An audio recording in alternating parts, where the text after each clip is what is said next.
Hello. Can you do phone?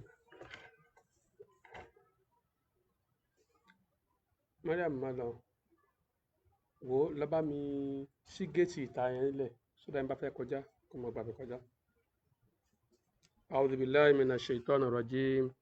Bismillahir rahmanir rahim. A'udhu billahi minash shaitanir rajim. Bismillahir rahmanir rahim. Alhamdulillah. Bismillahir rahmanir rahim. Bismillahir rahmanir rahim.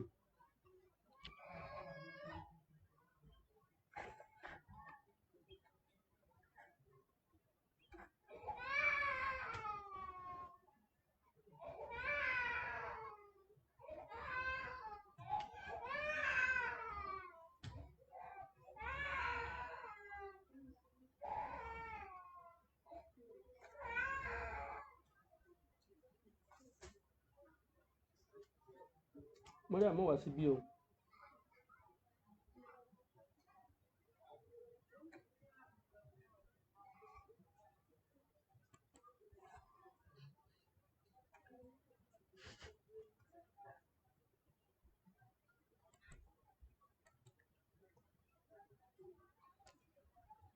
Bismillah walhamdulillah. Wassalatu wassalam ala rasulillah. Wassalamu alaikum wa rahmatullah wa barakatuhu. A fi ẹyìn fún Allah, a fi ọpẹ́ fún, a tọrọ ìkẹ́ àti ọlà fún aṣíwájú wa ànábì wa Muhammad àti àwọn ará ilé rẹ̀ àti àwọn sàhábà rẹ̀. Mú kí gbogbo ẹ̀yin olùgbọ́ wa àlàáfíà Ọlọ́run, ìkẹ́ Ọlọ́run kí ó máa wà pẹ̀lú ẹnìkọ̀ọ̀kan wa. Ní àsìkò yìí, insha Allah, a fẹ́ ṣe ìdánilẹ́kọ̀ọ́ lórí ọ̀rọ̀ arákùnrin kan tí ó ń pera rẹ̀ ní evangelist Noah Ezekiel. Arákùnrin yìí kì í ṣe ìgbà àkọ́kọ́ rẹ̀ nìyí o tí ó ń sọ̀rọ̀ against Islam, tó ń sọ̀rọ̀ against Islam. Ìgbà àkọ́kọ́ rẹ̀ kọ́ leléyìí. Tí a bá wo orí péjì mi, a máa rí ẹ́písòdù tó súnmọ́ 20 níbi tí mo ti ń pe àkórí ọ̀rọ̀ mi ní èsì ọ̀rọ̀ fún àwọn Kìrìsìtẹ́nì. Arákùnrin yìí, ẹ jẹ́ ká lọ pẹ̀lú tọ́píìkì tòní. Tọ́píìkì tí mo fún tòní òun náà ni pé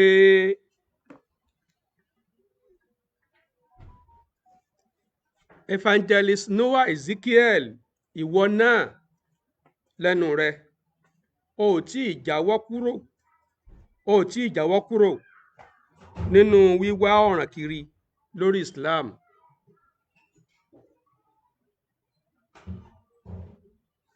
Evangelist Noah Ezekiel, ìwọ náà lẹ́nu rẹ, o ò tí ì jáwọ́ kúrò nínú wíwá ọ̀ràn kiri lórí Islam.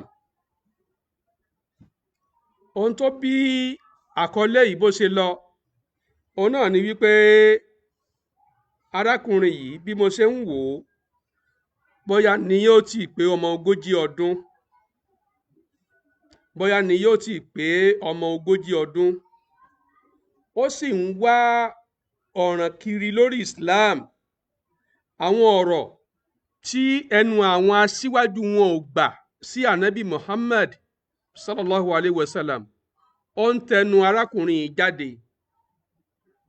Àwọn ọ̀rọ̀ ńláńlá tí ẹnu àwọn pọ́ọ̀pù wọn ò gbà, ó ń tẹnu arákùnrin yìí jáde sí ànábì wa Muhammad, ó ń tẹnu ẹ̀ jáde sí Islam, ó ń tẹnu ẹ̀ jáde sáwa mùsùlùmí. Irú àwọn ọ̀rọ̀ tó ti ẹnu Tani Ọlọ́run onífá jáde, ó ń tẹnu arákùnrin yìí jáde sí wa. Mo wá rí fídíò rẹ̀ kan tẹ́nìkan sẹ́ndì sí mi. Fídíò yẹn ibẹ̀ ló ti wá ń sọ wípé lẹ́nu ẹ̀ lọ́hùn, ó wá ń sọ wípé ọ̀dájú àti ìkà ni ànábì wa Muhammad sallallahu alayhi wa sallam. Ó ń sọ pé ànábì wa jẹ́ ọ̀dájú àti ìkà. Ṣé rí ẹni tí ó lọ ẹ̀wọ̀n, ẹni tí ó dáràn tí ó lọ ẹ̀wọ̀n, pàápàá jùlọ nínú òǹsọ̀rọ̀, lásìkò tí bá ń sọ lọ́wọ́, àwọn tí wọ́n mọ̀ pé ọ̀ràn ló ń dá ò dára, ó ṣeé ṣe tọ́wọ́ bá bẹ̀ ẹ́ kó o yọrí sí, kó o gúnlẹ̀ sí ẹ̀wọ̀n. Àwọn yẹn ni ó máa tẹ love, wọ́n á máa tẹ like, wọ́n á máa share rẹ̀, torí wọ́n fẹ́ kí àwọn tí wọ́n fi ẹ̀sùn kàn, wọ́n fẹ́ kí wọ́n gbọ́, wọ́n fẹ́ kí wọ́n gbọ́. Pẹ̀lú ọjọ́ orí rẹ Noah, mi ò tí ì rí i pé o kọjá 40 years of age. Ìdúró rẹ kò ní dáa kó o fa ọ̀ràn sí rẹ lọ́rùn, kò ní dáa kó o fa ọ̀ràn sí rẹ lọ́rùn. Disinformation ló ń spread, o spread the information. Disinformation ló ń spread, o spread the information. Disinformation ó sì lè mú yàn gúnlẹ̀ sínú gbàgà. A sì ń kìlọ̀ fún ọ, o ò gbọ́. Àwa mùsùlùmí à ń bọ́ fáìlì gbogbo ọ̀rọ̀ tó ń sọ, à ń bọ́ fáìlì ẹ̀jọ́, à ń bọ́ fáìlì ẹ̀jọ́. Ṣó mọ̀ pé Tani Ọlọ́run nífá bó náà ṣe bẹ̀rẹ̀ nìyẹn, kó tó di wípé ó wá ń rọlù personalities. Bó ṣe bẹ̀rẹ̀ nìyẹn kó tó di pé ó ń rọlù personalities. Kíní yẹn máa ń gùn yín ni, yóò máa gùn yín, yóò máa gùn yín títí tẹ́ fi kà á dé orí ìgbì. Tó bá wù ọ́ kó túbá, tó bá wù ọ́ kó tẹ̀síwájú sí i. Gbogbo ohun tó ń ṣe yẹn kò lè affect mùsùlùmí tó jó ní mímọ́ ẹ̀sìn, kò lè affect mùsùlùmí tí ó ti mọ̀ wípé ọ̀tá Ọlọ́run, ọ̀tá òjíṣẹ́ rẹ̀ ni ọ́. So kò sí nǹkan tó wulẹ̀ wí nípa Islam tí ò ní máa jẹ́ òdì. Ok, ẹ̀yin tẹ́ ẹ wà pẹ̀lú mi láti ìgbà tó ti pẹ́, tàbí ẹ̀yin tẹ́ ẹ ti mọ àwọn ọ̀rọ̀ tí mo ti sọ tó jẹ́ èsì fún arákùnrin yìí in particular, fún arákùnrin yìí in particular, ẹ rí wípé tí bá ń sọ̀rọ̀ ẹ ṣe bí bóyá ẹni tó rí ẹ pé tó sì ń sọ òdodo ni. Ẹ ní mọ̀ wípé irọ́ ló ń pa. Torí bí ó ṣe máa gbé àwọn ọ̀rọ̀ yẹn kalẹ̀, ẹ ṣe bí bóyá bí ìtumọ̀ Kùránì ṣe lọ, bí ìtumọ̀ àdìsí ṣe lọ bẹ́ẹ̀ ló ṣe ń gbé kalẹ̀ tó sì já sí pé gbogbo ẹ̀ lórí irọ́ ni. tó bá já sí pé òdodo lẹni ìbá ń wá nígbà tó o sọ kínní tá a fún ọ lésì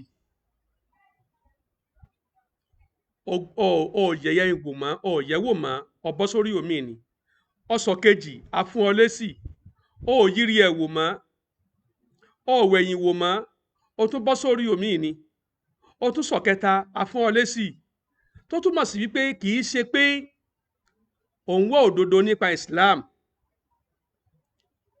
kì í ṣe pé òun wá òdodo nípa Islam ṣùgbọ́n òun wá ọ̀ràn kiri lórí Islam ó sì rí ọ̀ràn yẹn ọjọ́ tí òṣùwọ̀n rẹ máa kún ni ò tí ì pé ìwọ sá máa dá lọ báwọn máa dá lọ máa dá ọ̀ràn tó fẹ́ dá pẹ̀lú ẹnu máa dá lọ nígbà tó bá wá yá ẹ wà ní àwọn tó jẹ́ kẹ́ ẹ máa sọ bẹ́ẹ̀ àwọn ni Malam Yusuf Adépọ̀jù àwọn ní comparative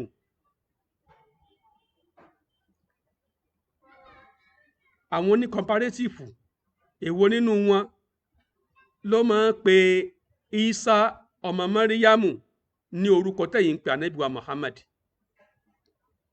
èwo nínú wọn ló máa ń ṣe bẹ́ẹ̀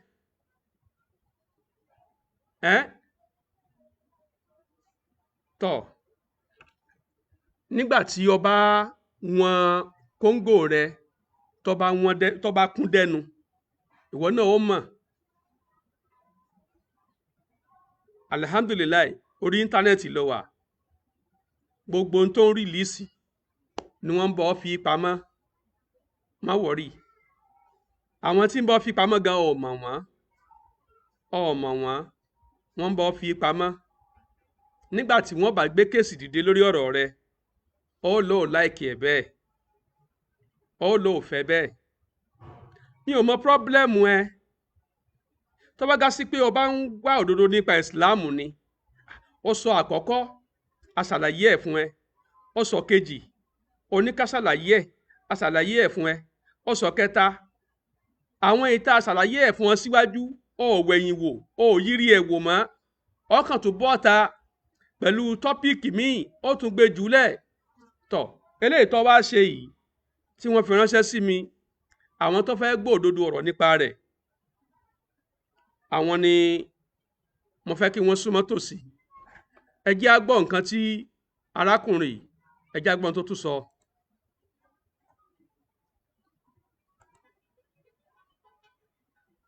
ó kí àwọn mùsùlùmí tí wọ́n máa ń gbọ́ ọ̀rọ̀ yìí tí wọ́n máa ń fi àyọ̀ gbà á àti àwọn tó ń gbòdì lára wọn ẹ̀yin tó ń gbòdì lára yín mo fẹ́ sọ fún wa wípé kò nídìí kẹ́ ẹ bú èèyàn tàbí kẹ́ ẹ ṣépè ẹ mú ẹ̀rí jáde kẹ́ ẹ fi dìbọ́ọ̀kì ń ta àbá ń sọ wípé kò rí bẹ́ẹ̀ íńtánì yìí mú wá o ẹ̀rí rèé o pé kò rí bẹ́ẹ̀ o àbí tí mo bá ka ibì kan tí mo gbé jáde ní screen tó bá jẹ́ pé irọ́ ni mo pa kì í ṣe nǹkan tó wà ń bẹ̀ ni ẹ gbé jáde sí screen tọ̀dọ̀ yín náà kẹ́ fún àwọn èèyàn pé kò rí bẹ́ẹ̀ yẹn la fi máa mọ ẹni tó ń sòótọ́ àtẹni tí ń parọ́.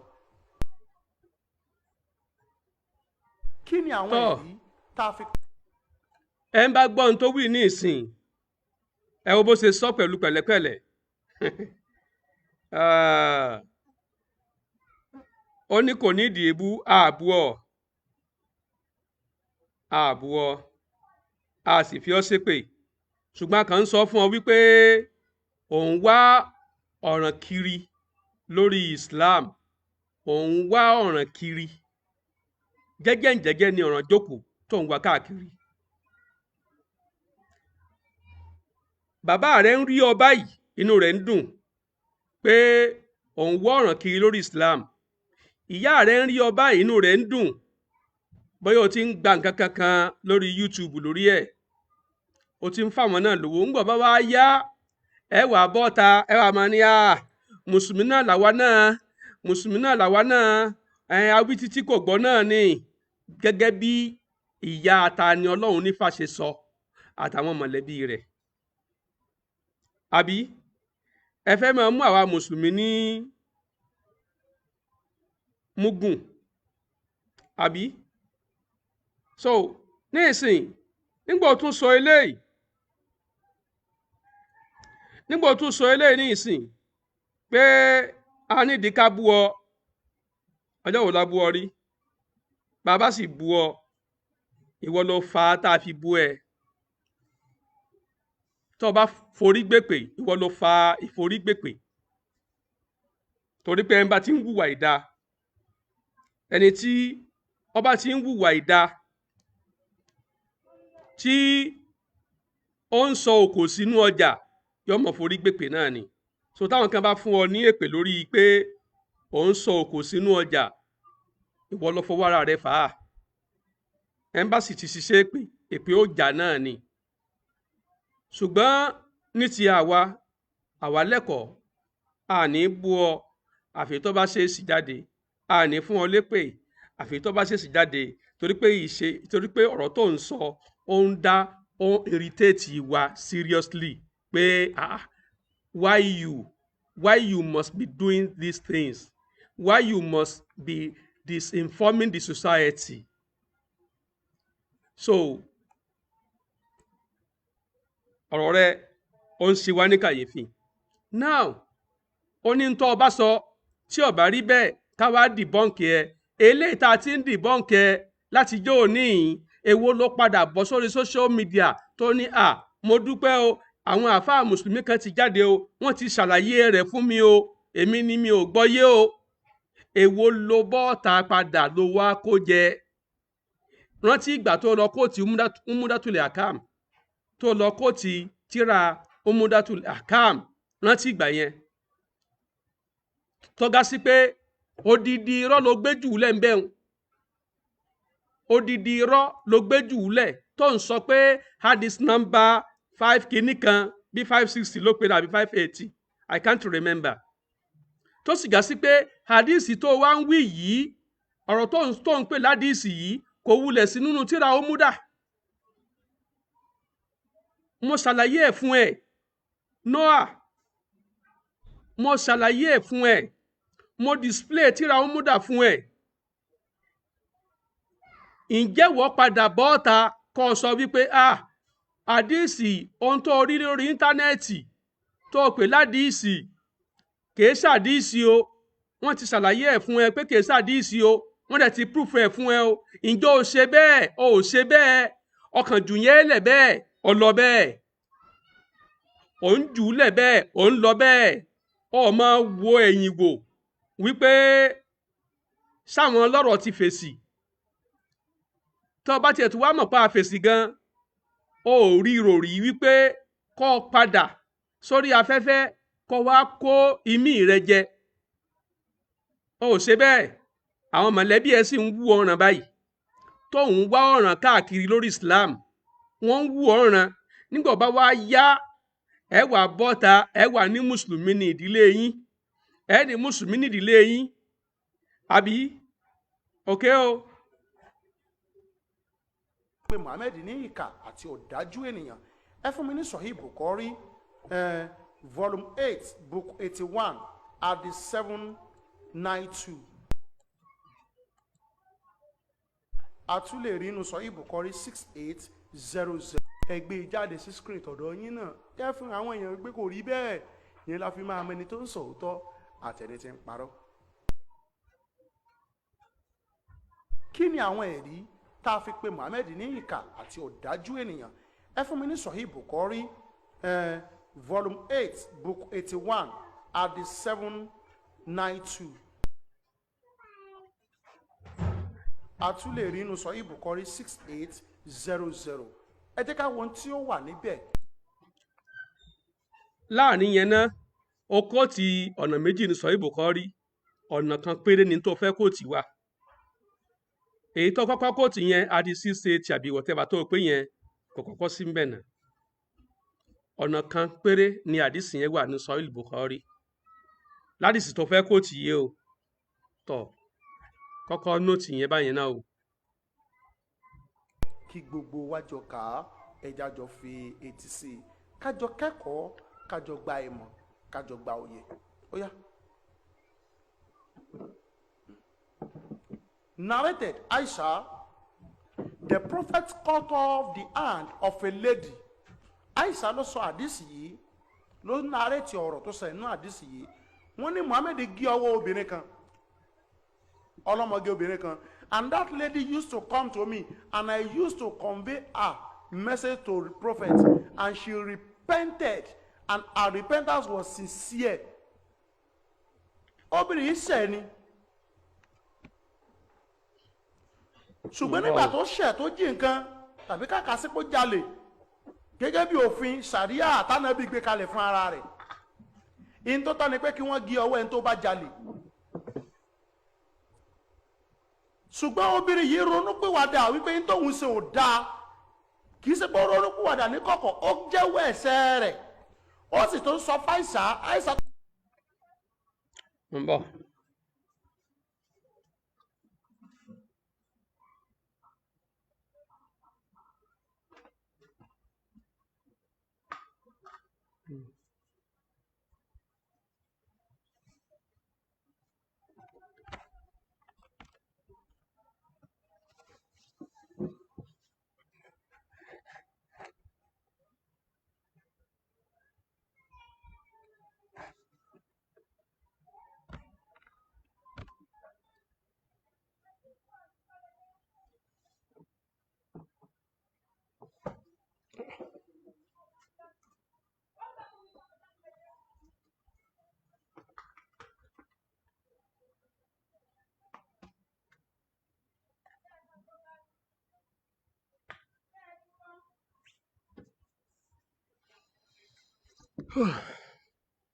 اللهم يسر.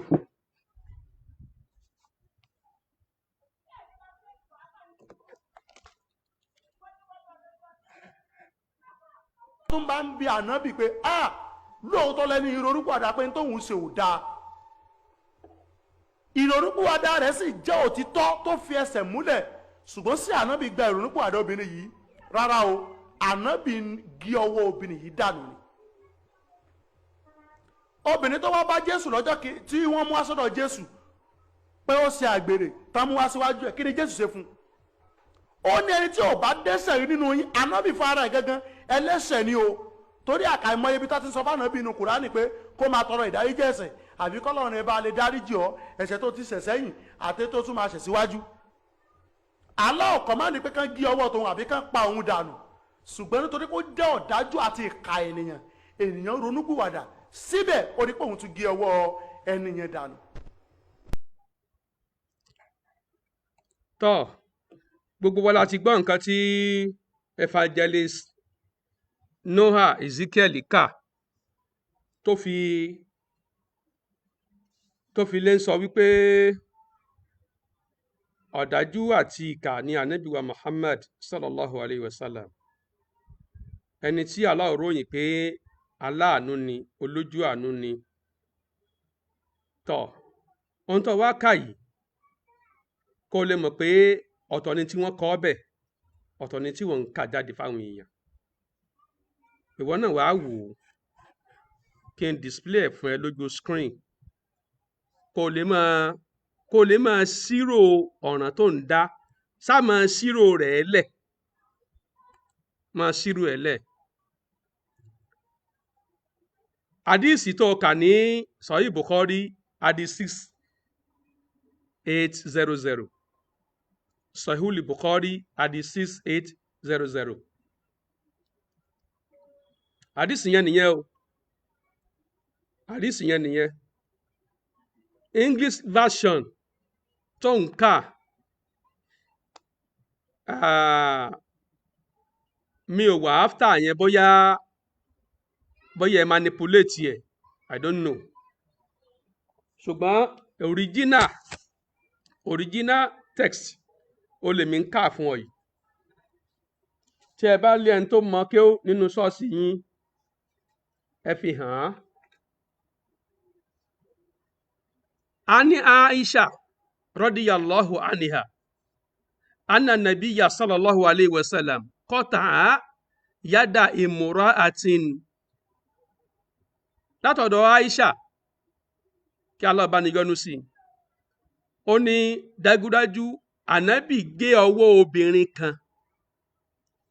Ànábì sallallahu alayhi wa sallam ó gé ọwọ́ obìnrin kan. lẹ́yìn ìṣẹ̀lẹ̀ gígé ọwọ́ qalat ya Aisha tún sọ pé wàkánàtì táàtì ba'da dhalika sọtiri wàkánàtì táàtì ba'da dhalika.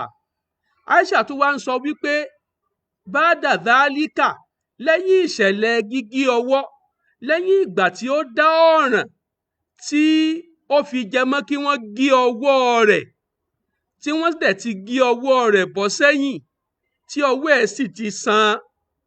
Wàkánàtì táàtì ba'da dhalika. Arábìnrin yìí ó wá máa wá sí ọ̀dọ̀ Aisha, ó máa ń wá sí ọ̀dọ̀ Aisha nígbà tí ó bá ní bùkátà, tó bá ní bùkátà. Fa'arifahu hajataha ila nabi sallallahu alayhi wa sallam. Aisha máa wá fi ọ̀rọ̀ ẹ̀ tó ànábì létí. Aisha máa wá fi ọ̀rọ̀ ẹ̀ tó ànábì létí wípé obìnrin tó jalè níjọ́sí tẹ́ ẹ gé ọwọ́ rẹ̀ tọ́wọ́ ẹ̀ sì ti san, ọmọ wa bẹ òun wò láti wá fi tóun létí pé òun bùkátà sí kinní kan. Aisha wá sọ fún ànábì wa Muhammad wípé obìnrin ìjọ́sí ṣe é rántí tó jalè tẹ́ gé ọwọ́ rẹ̀ yẹn, ó gbá bùkátà báyìí wá. Aisha ó sì sọ fún ànábì, ànábì ó sì respond sí nítorí wípé fatabati wahasunati taubatuha, torí pé lẹ́yìn ìgbà tí wọ́n gé ọwọ́ ẹ̀ tán ó ronúpìwàdà kúrò níbi olè jíjà, ó sì ṣe ìrònúpìwàdà ẹ̀ dáadáa.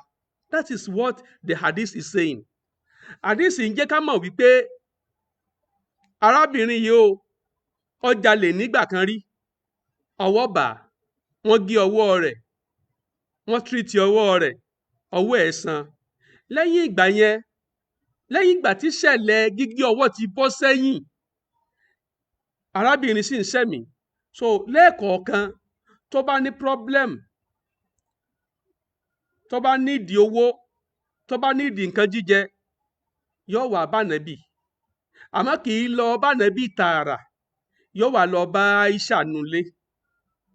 Aisha ni ó wá sọ fún Ànábì wípé arábìnrin, so ohun tí Aisha wa máa fi tètè jẹ́ kí Ànábì ó dá mọ̀ specifically ni wípé ó wá máa sọ pé arábìnrin tí wọ́n gé ọwọ́ rẹ̀ níjọ́sí ó tún ti dé o, ó lóun nídìí owó o.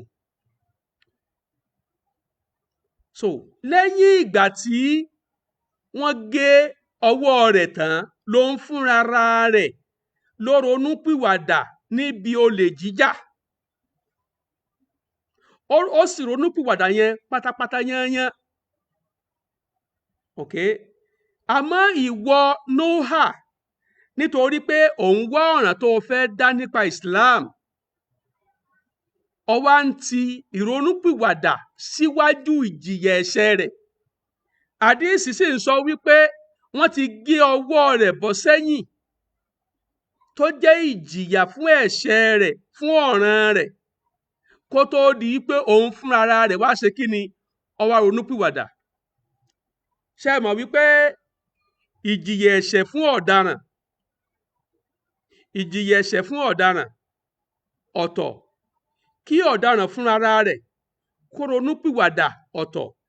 Láàfin rẹ̀ lòmíì tó gá sí wípé yóò dá ọ̀ràn lákọ̀ọ́kọ́, wọn á mú lọ sẹ́wọ̀n, yóò jáde kúrò lẹ́wọ̀n, yóò tún lọ tún ọ̀ràn míì dá, wọn á tún mú lọ sẹ́wọ̀n, torí wípé ó kàn jìyà ẹ̀ṣẹ̀ rẹ̀ lákọ̀ọ́kọ́ ni. Òun gangan fúnra rẹ̀ kò ronúpìwàdà tẹ̀lé. Ẹ gbọ́ mi yé? À ń rí ní reality wípé ẹlòmíì yóò lo ẹ̀wọ̀n lẹ́ẹ̀mejì, ẹlòmíì yóò lo ẹ̀wọ̀n lẹ́ẹ̀mẹ́ta lórí irú ẹ̀sùn, irú ọ̀ràn tó dá nígbà àkọ́kọ́. torí pé ọ̀tọ̀ ni kéèyàn ó dáràn kéèyàn ó jìyà ẹ̀ṣẹ̀, ọ̀tọ̀ ni kóun fúnra rẹ̀ kó ronú pìwàdà lórí ẹ̀ṣẹ̀ yẹn. So in this case, arábìnrin tí wọ́n gé ọwọ́ rẹ̀ yìí, wọ́n ti gé ọwọ́ rẹ̀ bọ́ sẹ́yìn. Wàkánná títà tí báàdà dhalika, la ilaha illallah Muhammad Rasulullah. Noha, ẹ̀rín ẹ̀ ń pa mí ẹ̀rín ẹ̀ ń pa mí. Bá rẹ̀ ń wù ọ́ báyìí, òun wọ̀ràn káàkiri, ìyá rẹ̀ ń wù ọ́, òun wọ̀ràn káàkiri àbí torí owó tọ́rọ́kọ́bọ̀ tó ń gbà lórí YouTube àbí bóyá wọn ò sì mọ fún ọ lówó, o ò tí ì wọ rìkwámẹ́ǹtì, ọfẹ́ wọ rìkwámẹ́ǹtì tí wọn náà fi máa rí nǹkan gbà lọ́wọ́ YouTube àbọ̀wọ̀ Facebook, ló fi já sí wípé ọsáfẹ́ máa wọ́ ọ̀ràn káàkiri lórí Islam, òun wọ́ ọ̀ràn káàkiri lórí Islam. Bóyá YouTube ti ń fún ọ lówó, bóyá kò tí ì mọ fún ọ lówó, àwo ò mọ̀. Ṣùgbọ́n irú àwọn ọ̀rọ̀ wọ̀nyí a máa jẹ́ kí èèyàn ní followers, gẹ́gẹ́ bí Tani Ọlọ́run nífà náà ṣe ní followers lọ́jọ́ kìíní àná, tí wọ́n ń tẹ like, tí wọ́n ń tẹ love, tí wọ́n ń share rẹ̀. Gbogbo àwọn tó bá share rẹ̀ wọn ò bá sunú àtìmọ́ o. Gbogbo àwọn tó ń bá love ẹ̀, tó ń bá like ẹ̀, wọn ò bá sun oorun ọjọ́ kan bẹ́ẹ̀ o. Nìwọ náà ń bá bọ̀ yìí o, a sì ń sọ fún o ò sì gbọ́ o. Wàkánátì tààtì báàdà dhalika, lẹ́yìn tí wọ́n ti gé ọwọ́ tán, arábìnrin yìí máa wá sọ́dọ̀ ànábì láti gbé bùkátà wá. Yóò sì sọ fún Aisha pé this is my need. Aisha ó sọ fún ànábì, ànábì ó sì bá bíyá rẹ̀. Ànábì tí wọ́n pè ní ọ̀dájú, tó pè ní ìkà. Fatabati wàhásùnátì tàwbátùhà. Lẹ́yìn ìgbà tí wọ́n gé ọwọ́ tán ni arábìnrin yìí túbá pé òun ò ní jalè mọ́, torí ó ti mọ̀ pé tóun bá tún jalè, tọ́wọ́ bá tún bọ òun, wọ́n tún gé ọwọ́ òun kejì, wọ́n gé ọwọ́ ẹ̀ kejì. Tí ó bá tún yóò lè jà, tó bá tún lọ jà lẹ́ẹ̀kẹta, tá bá tún gbámú, wọ́n tún gé ọwọ́ ẹ̀ kẹta, wọ́n tún gé ẹsẹ̀ rẹ̀ kan, wọ́n gé ní ọrùn ẹsẹ̀. Ṣùgbọ́n ọwọ́ bàlá kọ́kọ́, àṣírí ẹ̀ tú, wọ́n gé ọwọ́ ẹ̀ ní ọrùn ọwọ́. Lẹ́yìn ìgbà náà ó sì ronúpìwàdà, wọ́n dẹ̀ ń ṣe é pọ̀ pẹ̀lú ẹ̀ lọ, wọ́n jẹ́ kó máa wọnú ilé ànábì, wọn ò fura sí mọ́, ó fírì láti wọnú ilé ànábì. Ẹni tí wọ́n pè ní ọ̀dájú nìyẹn o, ẹni tó pè níkà nìyẹn o. Ó fírì láti máa wọnú ilé ànábì lẹ́yìn ìgbà tí ó ti túbá, lẹ́yìn ìgbà tí ó ti jìyà ẹ̀ṣẹ̀ tán, lẹ́yìn náà tó túbá, tí wọ́n ti rí pé obìnrin yìí kò jalè mọ́ báyìí, kò jalè mọ́ báyìí. Ṣé wá rí kéèsì yìí, àdìsí yìí, ẹ jẹ́ ká lọ gbọ́ àdìsí tó kún lórí ìṣẹ̀lẹ̀ yìí, tó tún kún ju eléyìí lọ, ẹ já lọ gbọ́, ẹ já lọ kà á. Torí lásìkò ànábì, olèbìnrin kan ni wọ́n rí gbámú lásìkò ànábì. So obìnrin ẹyọ kan náà lẹ́ni tó jalè lásìkò ànábì tọ́wọ́ tẹ̀. Ẹ wá já lọ wo àdìsí lẹ́kùnrẹ́rẹ́ nínú Sahih Bukhari náà ni o, hadith 3475. Aisha náà ló tún gbà wá o, kì í ṣẹlòmí o. Àní Aisha radiyallahu anha, látọ̀dọ̀ Aisha kí a lọ yọ́nú sí i. Àdìsí tá a kà tán lẹ́ẹ̀kan yẹn, ẹ̀kúnrẹ́rẹ́ rèé o. Anna Quraisha ahammatihum sha'nu alimariha alimakhzumiya. Ìdílé ànábì náà ń pè ní Quraishi. Ìdílé ànábì, dájúdájú ìdílé ànábì, sha'nu limariati alimakhzumiya. Ọ̀rọ̀ obìnrin kan tó jẹ́ ará Makhzum tó jẹ́ ará Makhzum ó kó wàhálà bá ìdílé Kùráíṣí tó jẹ́ ìdílé ànábì. Ọ̀rọ̀ obìnrin Makhzum kan ó kó ìbànújẹ́ bá ìdílé ànábì. Kí ló fà á tó fi kó ìbànújẹ́ bá ìdílé ànábì? Allati sarakoti, obìnrin tó jalè, obìnrin yẹn tó jalè nígbà tí ọwọ́ bá pó jalè, ó sì jẹ́ nínú ìdílé lọ́nlọ́n, ó bá ànábì tánú ìdílé ànábì. Fàkọ́ọ̀lù, àwọn Kùráíṣí wá sọ pé waman yukallimu fiha rasulallahi sallallahu alayhi wa sallam. Tọ́ ó ti wá ṣẹlẹ̀ báyìí o, ó ti ṣẹlẹ̀ báyìí. Ta wá ni ẹni náà tí ó láyà tí ó lọ bá ànábì sọ̀rọ̀ pé kí wọ́n fi í lẹ̀ láì ní jẹ ń yà ìjìyà tó wà fún olè jíjà nínú òfin Islam? Ta ni ó lọ bá ànábì sọ̀rọ̀ lórí ẹ̀? Wọ́n discuss ẹ̀ láàrin ara wọn pé ta ni yóò lọ bá ànábì sọ̀rọ̀ lórí rẹ̀. Fàkọ́ọ̀lù, wọ́n á tún sọ pé waman yajtari alayhi illa usamatu ibnu zaid hibbu rasulillahi sallallahu alayhi wa sallam. Wọ́n wá ní ta láàláyà tí ó lọ bá ànábì, ẹni tó gá sí obìnrin tó gá sí pé ó ti dáràn, ó jalè, ọwọ́ bà, kéèsì ẹ̀ sì ti déwájú ànábì wípé ó jalè, wọ́n ti investigate ẹ̀, wọ́n ti rí i pé ó wà confirmed, ó wà guilty, ó jalè ní tòótọ́.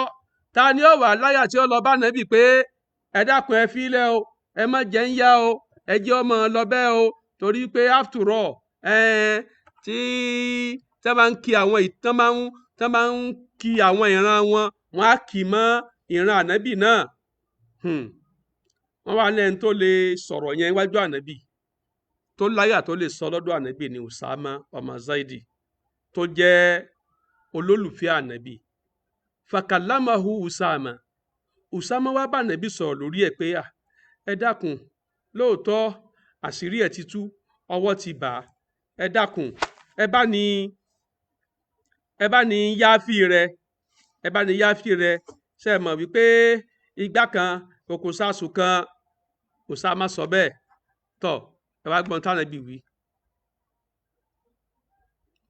Faqala rasulullahi sallallahu alayhi wa sallam atashfa'u fi haddin min hududillah. Ìwọ Usama ọmọ Zaidi, ṣé o fẹ́ gba béèlì ẹnìkan tó ti rọ́lu ìjìyà kan nínú ìjìyà Ọlọ́run ọba àlékiọlá? O fẹ́ gba béèlì ẹnìkan tó ti dá ọ̀ràn kan nínú ọ̀ràn tí Ọlọ́run bá sọ pé ẹ̀ ń bá ti dá tọ́wọ́ bá ti bà á, ìyà báyìí ní ká fi jẹ ẹ́. Sọ fẹ́ gba béèlì rẹ̀ ń tí ẹni? Ó ti dá ọ̀ràn, ó ti jẹ̀bi ọ̀ràn, olè ló jà, ọwọ́ sì ti bà á, ẹ sì ti gbé ọ̀rọ̀ ẹ̀ déwájú mi. Ọ̀ràn ò gbọ́dọ̀ déwájú adájọ́ kí ọ̀daràn ó jẹ̀bi, kí adájọ́ wá sọ pé ó dà kò burú torí pé mọ̀lẹ́bí wa ni ọ́, má ṣe bẹ́ẹ̀ mọ́ o, máa lọ. Kò sí adájọ́ tí ó ṣe bẹ́ẹ̀ àfi tó bá jálábòsí. Ànábì kì í sì ṣalábòsí. Thumma qam, lẹ́yìn náà ànábì wá dìde. Faktataba, ó bá àwọn èèyàn sọ̀rọ̀. Thumma qal, lẹ́yìn náà ànábì wá sọ pé innama ahlaka alladhina qablakum. Dájúdájú ohun tó kó parun báwọn tó síwájú yín. Annahum kanu, òun ni pé wọ́n jẹ́ idha saraka fihim ash-sharif, nígbà tí ẹni abiyì nínú wọn tó bá jalè, tarakuhu, wọn á fi í lẹ̀, wọn ò ní prosecute ẹ̀. Wa idha saraka fihim ad-da'if, nígbà tí ẹni yẹpẹrẹ, ẹni tí ò léèyàn, ọ̀lẹ ènìyàn tó ń bá wá ṣe similar thing, tó náà bá wá ja olè, àkọ́mú àlẹ́ ilẹ̀ hádà, wọ́n wàá fìyà wọ́n wàá fìyà jẹ lórí ẹ̀. Ẹ kọ́kọ́ wọ̀rọ̀ náà. Ànábì ńgbà tí wọ́n bá ànábì wípé obìnrin tó galè yẹn ẹ má ṣe ṣẹ̀ríà fún o, ẹ má jẹ́ ń yá o, torí wípé mọ̀lẹ́bí òun náà bá ìdílé Kùráìṣì tán lọ́nà kan.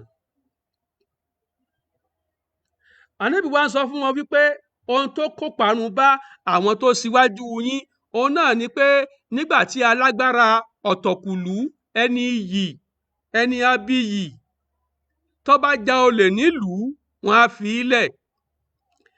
Wa idha saraka fihim ad-da'if, àmọ́ nígbà tí ẹni tí wọn ò dámọ̀ ọ̀lẹ ènìyàn ẹni yẹpẹrẹ tó ń bá jalè nínú ìlú àkọ́mú alẹ́ ilẹ̀ hádà wọ́n wàá gbé ìdájọ́ dìde lé lórí. Wa aimullah, mo fi Allah búra, law anna Fatimata binta Muhammadin sarakoti lakota'tu yadaha, mo fi Allah búra, dájúdájú bí Fatima ọmọ Muhammadu bá jalè pẹ́rẹ́ máa gé ọwọ́ rẹ̀ ni. This is justice látọ̀dọ̀ ànábì. Obìnrin tí wọ́n bá ànábì sọ̀rọ̀ lórí ẹ̀ wípé kí wọ́n yááfì ẹ̀ lẹ́yìn ìgbà tọ́wọ́ agbófinró ti tẹ̀ ẹ́ tí wọ́n ti ṣèwádìí ẹ̀ tí wọ́n rí wípé lóòótọ́ ló jalè, tí wọ́n ti ṣèwádìí ẹ̀ tí wọ́n rí pé lóòótọ́ ló jalè, lànábì wa ń sọ fún wọn wípé no, ẹ má fọkàn sí wípé ẹni tó bá ti níran tó bá jalè á máa fi í lẹ̀. Ẹni tí ò bá wá níran tó ń bá jalè á máa jẹ ń yà, ìparun ni, gẹ́gẹ́ bó ṣe ń ṣẹlẹ̀ lórílẹ̀‐èdè Nàìjíríà ń bí báyìí. Ẹ ń bá dáràn tó bá lówó lọ́wọ́ tó mọ̀ọ́yàn bóyá ni ó fi jìyà ẹ̀ṣẹ̀ rẹ̀. Ẹ ń bá wá dá sí mílíọ̀nù tí ò lówó lọ́wọ́ tí ò mọ̀ọ́yàn òun ni ó jẹ̀yà.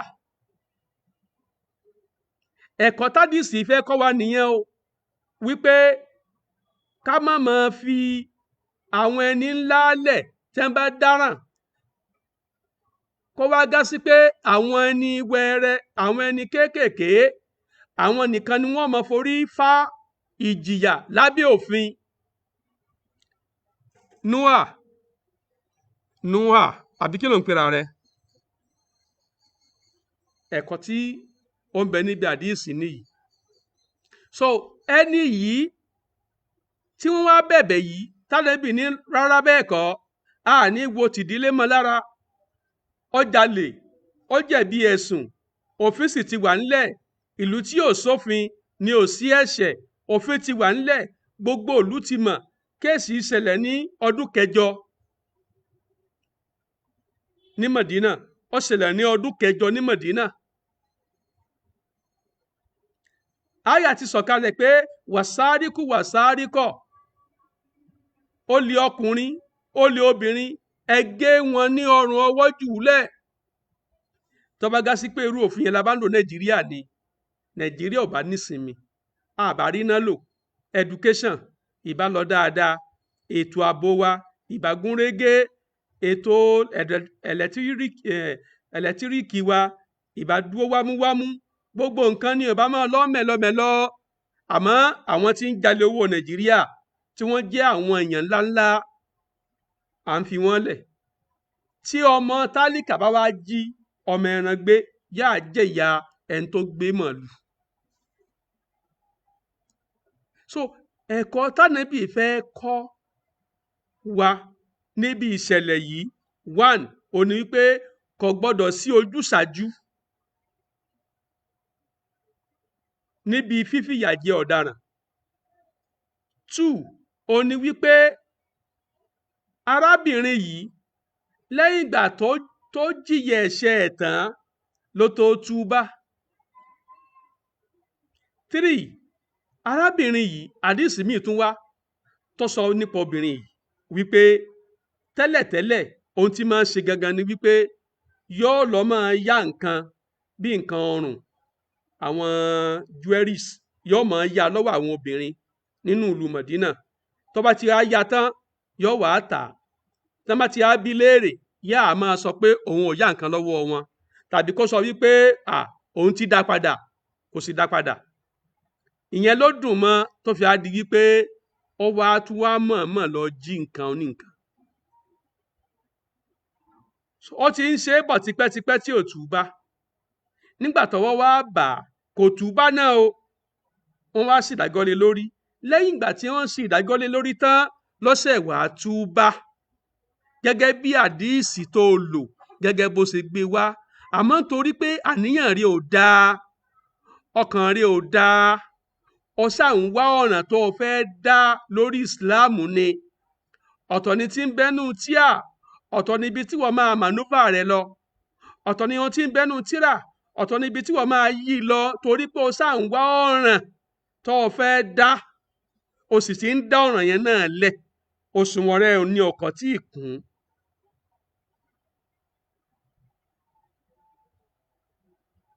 So ìyẹn báyẹn, hadísì yìí nínú ẹ̀kọ́ tó sì wà fún mùsùlùmí ó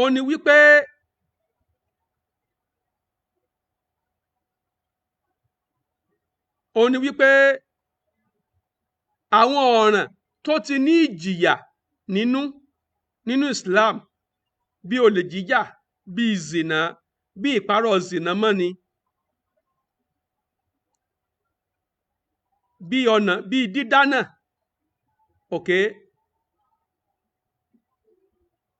àwọn ọ̀ràn tó ti ní ìjìyà ńlẹ̀ ẹ̀ ń bá ti kó sínú ẹ̀ wọ́n ó jẹ́ ń yà lórí èyí tó dá. Tó bá wá mọ̀ pé òun ò ní máa dáràn mọ́ yóò wá ronúpìwàdà lé lórí. Imagine nílé ẹjọ́ Nàìjíríà gan tí wọ́n bá lẹ́nìkan kó wo Nàìjíríà jẹ, wọ́n wá gbé dé kóòtù, wọ́n wá ń sọ fún adájọ́ wípé òun ò ní ṣe bẹ́ẹ̀ mọ́. Ṣé yẹn wá sọ pé kí wọ́n má ṣe ìdájọ́ lé lórí? Ṣé yẹn túmọ̀ sí pé wọn ò ní ṣe ìdájọ́ lé lórí nígbà tọ́rọ̀ ẹ̀ ti wọ kóòtù? Ṣé ńgbà tí wọ́n bá ṣe ìdájọ́ lé lórí ó wá máa sọ pé adájọ́ yẹn o ọ̀dájú ni o, ìkà ni o, torí pé ó ṣe ìdájọ́ fún ọ̀daràn tó jẹ̀bi ẹ̀sùn? Ọ̀pọ̀lọpọ̀ àwọn tó wà lẹ́wọ̀n lónìí lórí pé wọ́n dá ọ̀ràn nígbà tí ọwọ́ bá bà wọ́n tán tí ìkágara tó dé bá lọ́ọ̀yà wọn á máa sọ pé ẹ dákun ilé ẹjọ́, olúwa òun ẹ bá òun síjú àánú wo ọ̀daràn òun o, ẹ bá òun síjú àánú wo kọ́sítọ́mà òun yìí. Ṣé ilé ẹjọ́ wa sọ fún tì pé kó máa lọlé? Níbo lo ti rí ìròrí wípé ẹ ń bá fìyà jẹ ọ̀daràn lẹ́yìn ìgbà tó ti dáràn tán tí wàá ń sọ pé òun ò ní jalè mọ́?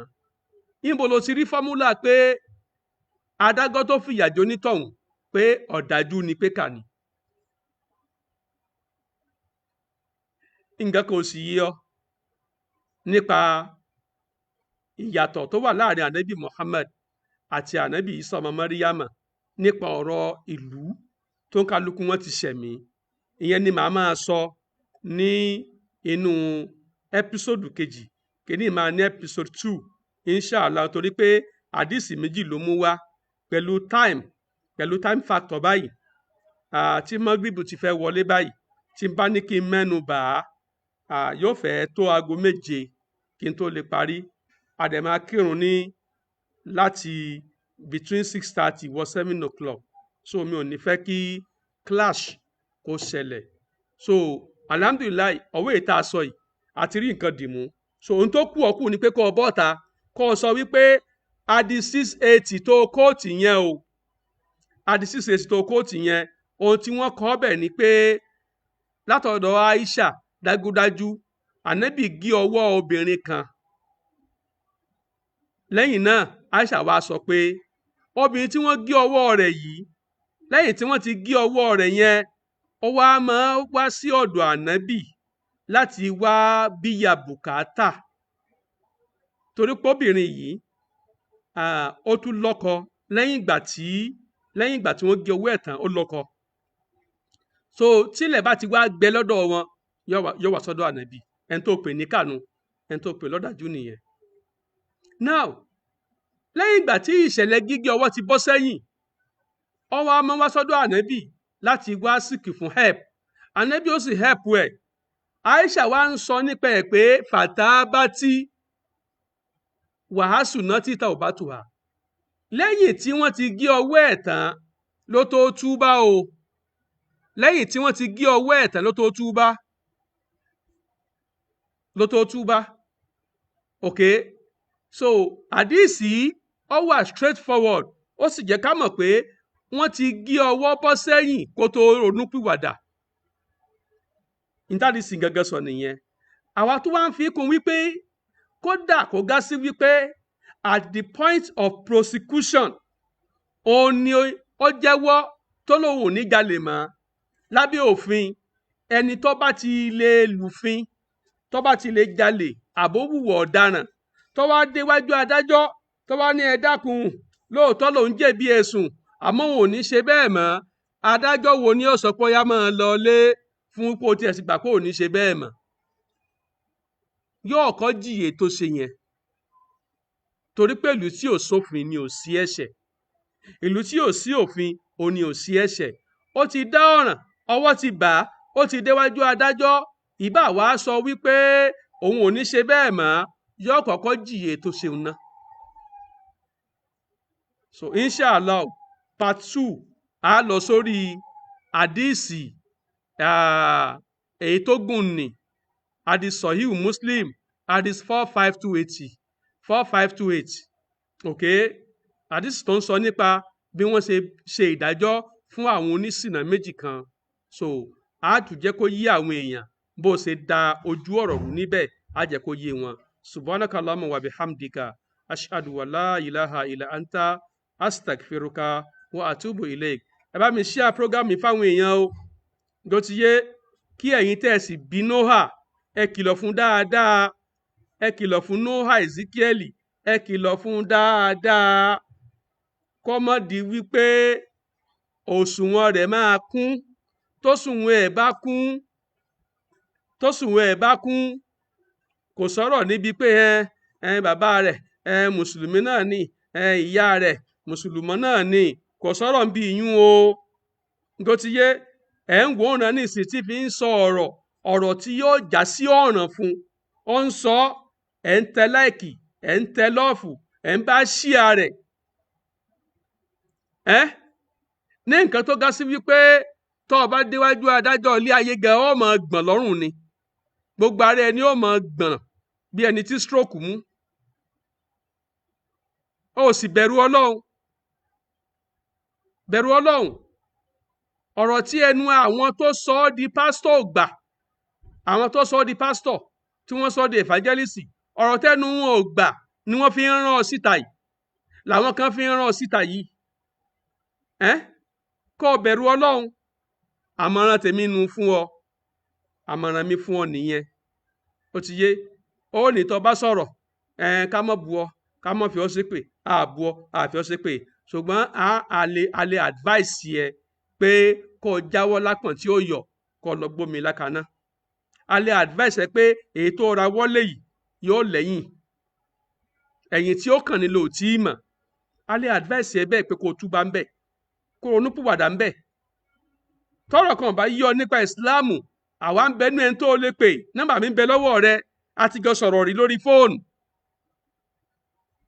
èyí tó sì sọ sẹ́yìn tá a ti fún ọ lésì ọ yírí ẹ wò ọ padà bọ́ta kọ́ sọ pé wọ́n ti ṣàlàyé ẹ̀ fún mi o ò ṣe bẹ́ẹ̀ ọkàn jùúlẹ̀ ló ń lọ òun jùúlẹ̀ ló ń lọ ọjọ́ tó ò ní rí jùúlẹ̀ tó ga sí pé ibi ọba ti fẹ́ jùúlẹ̀ báyẹ̀ ibẹ̀ náà wọ́n ti gbọ́ ọmú síkún ni wọ́n ti mú ọ síkún bí ẹ ń hègbìn ọjọ́ náà ń bọ̀ o lọ ṣọ́ra rẹ o lọ rèé ṣọ́ra rẹ o fi ta ni Ọlọ́run nífà fi tiẹ̀ ṣàríkọ́gbọ́n o wasalaamu alaykum wa rahmatulahi wa barakatuhu.